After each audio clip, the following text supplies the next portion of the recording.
ශ්‍රී ලංකාව ප්‍රොඩියස් කරපු ටොප් 3 බෝලර්ස්ලා තමයි මේ. නම්බර් 3 චමින්ද වාස්.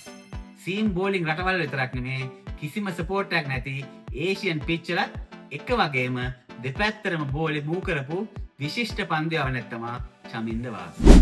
නම්බර් 2 මුත්තයා මුරලිදරන්. මුරලි ගැන අමුතුවෙන් කියන්න අවශ්‍ය නැහැ.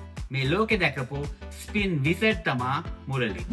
එයාගේ ස්ට්‍රෝක් ඔෆ් ස්පින් එක විතරක් නෙමේ අනිත් පැත්තට ටර්න් වෙන දුස්ට්‍රයික පවා ඉතාම විශාල ප්‍රමාණයකින් ටර්න් කළා ශ්‍රී ලංකාව වෙනුවෙන් විශාල මැච් ගානක් අපිට දිනවලා දුන්න මුරලි මගේ නම්බර් 1 වෙන්නේ නැත්තේ ලෝකේ සමහර රටවල් වලදී එයාගේ ඉෆෙක්ටිව්නස් එක ටිකක් අඩු වුණ නිසා.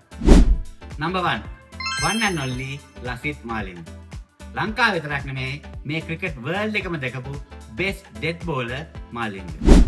වයිට් බෝල් ස්පෙෂලිස්ට් කෙනෙක් විතරක් නෙමේ එයා ක්‍රීඩා කරපු ලිමිටඩ් ටෙස්ට් මැච් වලදීත් එයා පෙන්වුවා වර්ල්ඩ් ක්ලාස් බෝලර් කෙනෙක් කියලා. ලෝකේ මොන රටේ වුණත් මොන ග්‍රවුන්ඩ් එකේ වුණත් මාලිංග අතේ බෝලේ තිබුණ හැම වෙලේම අපි හිතුවේ මැච් එක අපේ පැත්තේ කියලා. මේ මගේ ටොප් 3 ශ්‍රී ලංකන් බෝලර්ස්ලා. ඔයාලගේ කවුද?